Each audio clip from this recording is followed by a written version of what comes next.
Hey guys, what's up? It's ArcadeCode here, and today I'm going to show you how to make a very simple arcade game. This is a tutorial more for beginners or very slight intermediate people. We're going to make an arcade game, a very simple one, and for this tutorial we're going to be using Gamemaker Studio with the HTML5 module. You could make it only with the Windows module, and this tutorial should work also on Gamemaker 8.1. But for the sake of this tutorial, I will be demonstrating it on Gamemaker Studio. The first thing you want to do is create a sprite, the player sprite. I've got one handy right here. Name it SPR player and make sure to center it. This will ensure that the sprite will rotate around the center. Next, you want to make your object. Just click the object button up here and you'll have this window pop up. Name the object obj_player. This will give the object the name obj_player and will always be referred to as object_player in your code. You can click on the sprite icon right here to choose your SPR player sprite. You want to make sure visible is checked and solid, persistent and use physics is not checked. This will mean you will be able to see the object, but they will be able to freely move through other objects. It will only be persistent in your room, and it will not be using the physics engine built into Gamemaker Studio. Now that you have your first object set up, you can start adding scripts to it. Simply click the Add Event button down here and click Create. Once this is done, you can go to the Control tab on the right. Drag in the Code tab and you have another window pop up. This is the code editor. You can use GML and only GML to code it. It is an interpreted language, so it's not very powerful, but it is good enough for simple arcade games. First of all, you want to give a simple identifier to your script.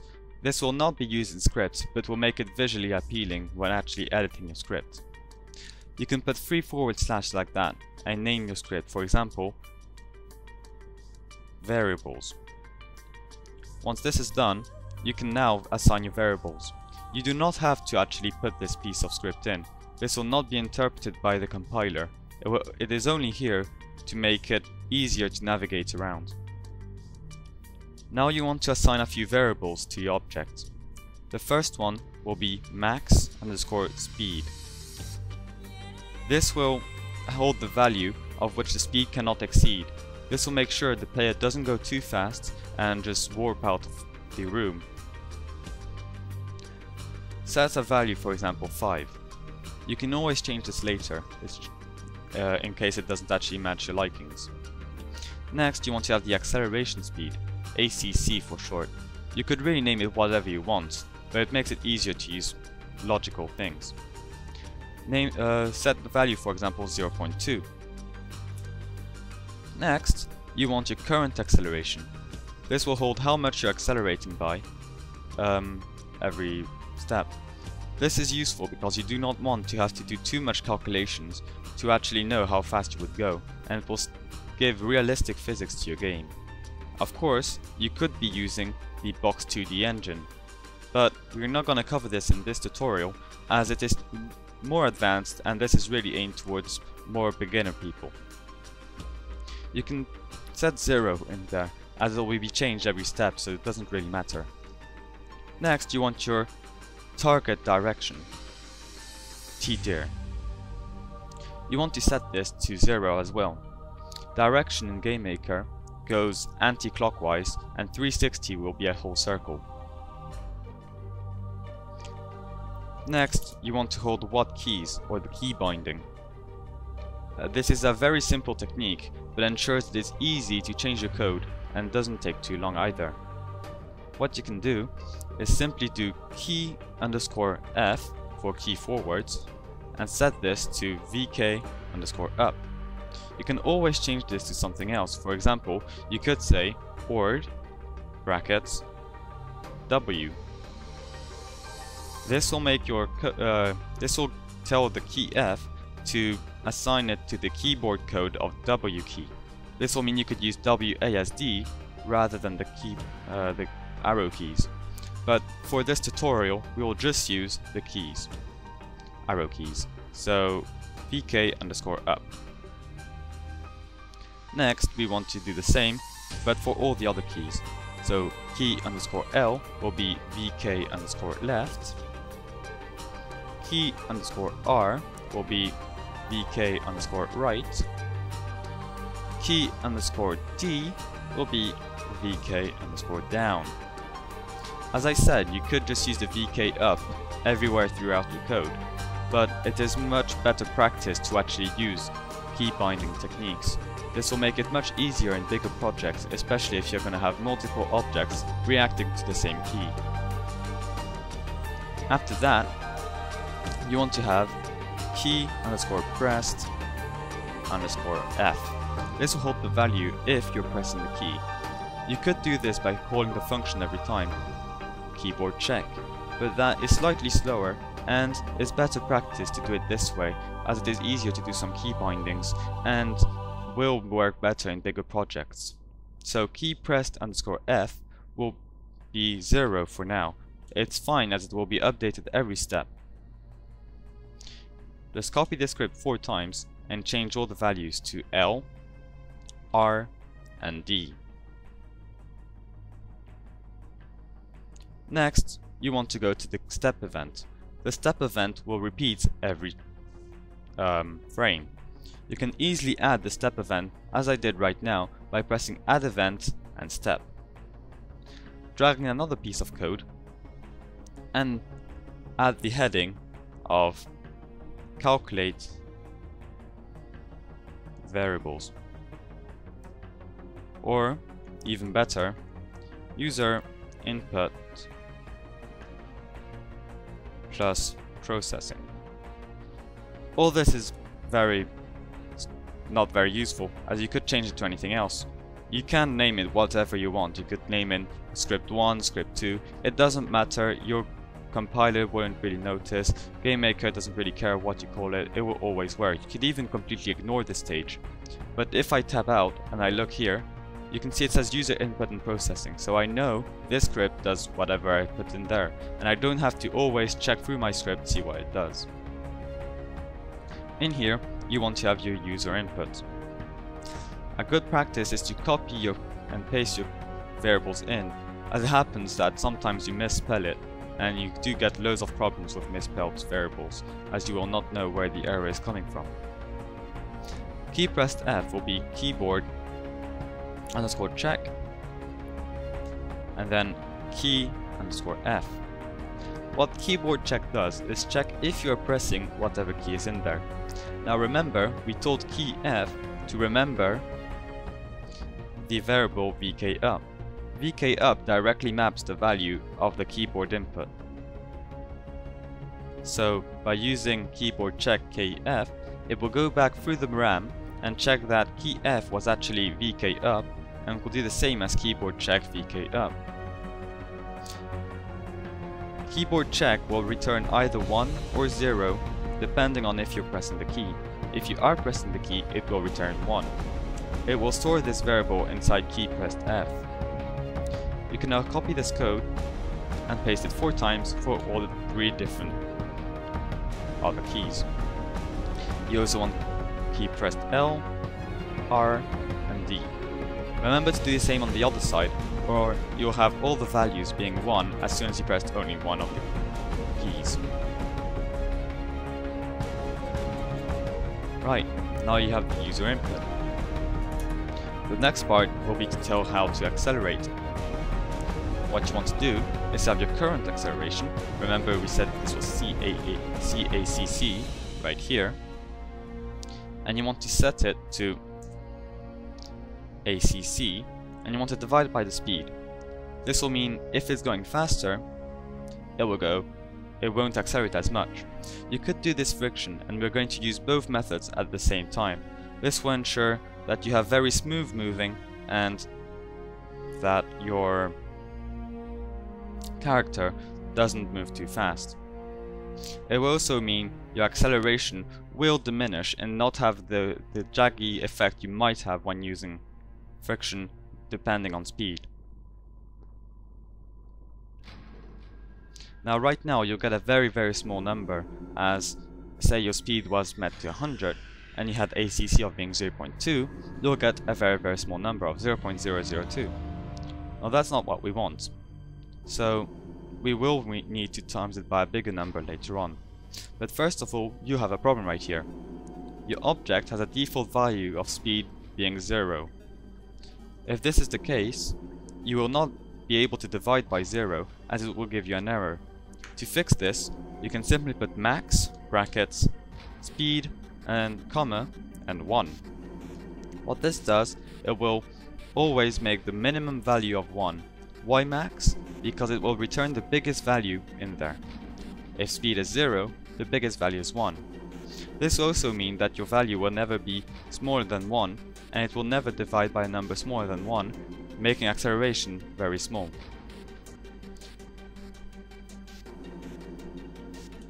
Next, we want to know how much you're going to turn.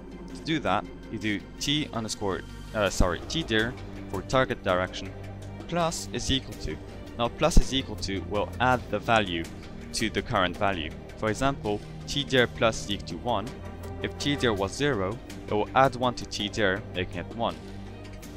If tdir was 2 and added 1, it will make it 3. So what we want to do now, since we have tdir plus equal to, we want to be able to know when you're pressing L or R. We could do this in two stages, having tdir plus equal to key pressed L, or we could do, and later on say tdir plus equal to minus is equal to key pressed R. But that's very long and you have to do stages. What you can do is simply have brackets, key pressed, key underscore pressed underscore L to turn left, and then directly take away key underscore pressed underscore R,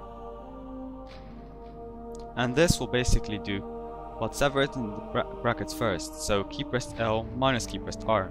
Remember, key pressed L can either be 1 or 0, as well key pressed R. So if you did press left, key pressed L will be 1 and key pressed R will be 0. And vice versa, if you did press R, key pressed R will be 1 and key pressed L will be 0. Right now, you can only turn by a factor of 1, so you want to turn it to times it by t speed for turn speed. Now just make sure you have this in the create events. I don't think I actually put this in, so add the value in, t speed is equal to 0. Remember to initialize all your variables like so, otherwise you'll get an error.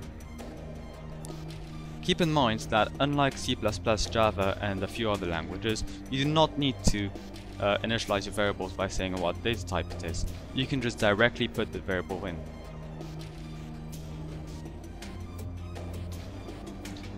By the way, make sure t-speed isn't 0, but a bigger number like 2. Next, you actually want to do something with all this data. First of all, you want your ship, or your little neon thing, to actually turn towards the direction you're facing. To do this, you can simply set the image underscore angle. Keep in mind, this only works in paid versions of Gamemaker 8.1. It should work in the light version of Gamemaker Studio. So if you are using the light version of Gamemaker 8 or 8.1, make sure you use another technique on internet. You might find other ways. One of the ways is actually to make your sprites animated and then just change the image index. Image angle is a value, not a function. So you can just do image angle is equal to tdir. Next, you actually want your ship to move around. To do that, you can use something called motion add. Motion add will add very simple and basic Newtonian 2D physics with no collision. You could use this by doing the 2D box 2D collision system built into Gamemaker Studio. But I'm not going to cover this in this tutorial, and we'll only use this very simple function. Now that you have motion add, open the brackets and set what direction you want. We want tdir, or image angle. You could use both, but it's better to use tdir. Next, the speed will be ACC for acceleration. Alright, now we want to add friction. Now friction in real life changes if you go faster, so we want to have a friction variable. Gamemaker already has its own friction variable and it will work just fine for us. So simply put friction and then is equal to a number. Let's do 0 for now. Now we want friction to change, so simply do friction is equal to, and remember friction changes with your speed, so speed times fric constant, fric k. Fric k can now be changed in our thing. Fric k will be the friction constant, or how much friction there will be compared to speed. Make this a small number, so it will actually divide when timesing. 0.2 should be good. Now we should have a moving player. We can test this by simply creating a room, naming it RM game as I did here, making it fairly big, and placing the player in. Now we want the view to actually follow your little, player. So enable the use of views, visible when room starts, and object following, object 1. Make sure your border and B border is at least half the size of your view in room or port on screen, if they're the same. Now, if we were to play the game now in HTML5 form, you should see that you can move around, you can turn around, but you can't actually see yourself moving. That's because the background is grey. So I'll make a background and I'll be back as soon as I finished. Alright, sorry about that guys, my recorder didn't play. So basically I was showing how to make a HUD, how to make the mana. So mana, we have a simple create, step is equal to 0, and step, image underscore angle plus equal to 1, this will make it turn around. Step plus equal to 0.1, this will increase the step every step. And image x scale is to sine step, and image y scale is to image x scale. This will make it grow and shrink in a sine curve. I also created this very simple background right here. Make sure it tiles and add it to your game. Background, background, BK game. Perfect. The mana in object player has a collision with object mana. To do that, just do add event collision object mana. And the script for that is with other instance destroy. Now other is whatever you collide with, and instance destroy will destroy it. So this will destroy whatever you collide with. And score plus equal to 50. Score is how much score you have, and is initiated by Gamemaker itself, so you don't have to do it. If you want, you can put an initial score right here. In this case, it is 0. Another object is OBJHUD. OBJHUD has time is equal to 60 times room speed, so 60 seconds times how many frames per second. So if it was 30, 60 times 30, and in step event, the time minus equal to 1, so it will reduce the time at every step. And if the time is smaller or equal to 0, it will show the message, time up, your score is string plus score, plus string score. String score will basically convert your score into a string, being letters, and restart the game. Very simple so far. In the draw event, we have use the font main, which we created right here. As I said, sorry about how this not being done because my recording didn't work. And make the color see yellow with draw set color. And then draw the text view x view plus 5, view y view plus 5, score, string score.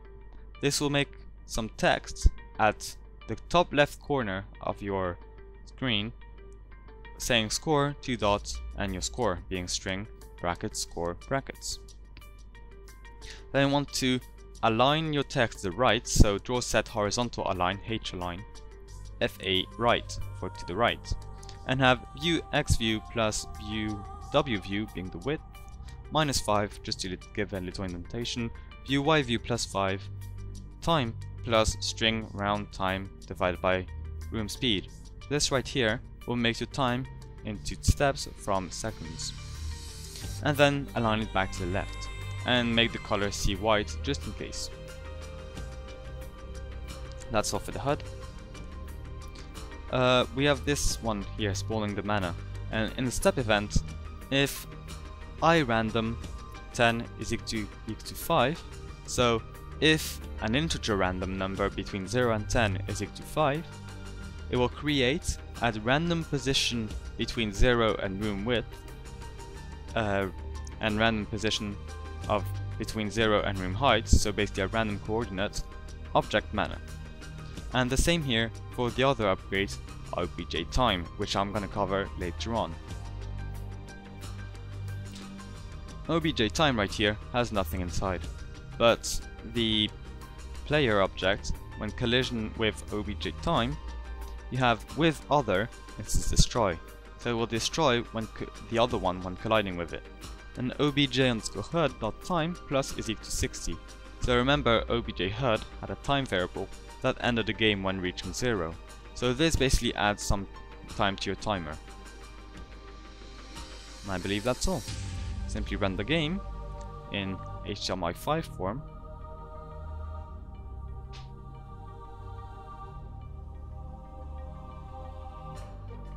Here you go. And you have some mana moving around. You can move around with the time at the top right, score in top left. Notice if I go grab some mana, it actually increases my score, and you see there was another piece of mana spawned right up there. And some more spawned, and my score keeps going up. Now this is very hard to control, you can try it by yourself, but it's very fun. A very simple game. And here's a time upgrade, if I go grab it. It should increase my time by 50 seconds or so. Now, here you go. It actually should have worked. Doesn't look like it though. So here you go. That was a very simple game. Works perfectly. So thanks for watching, guys, and if you want to see more tutorials like that, please like and subscribe to keep this channel going.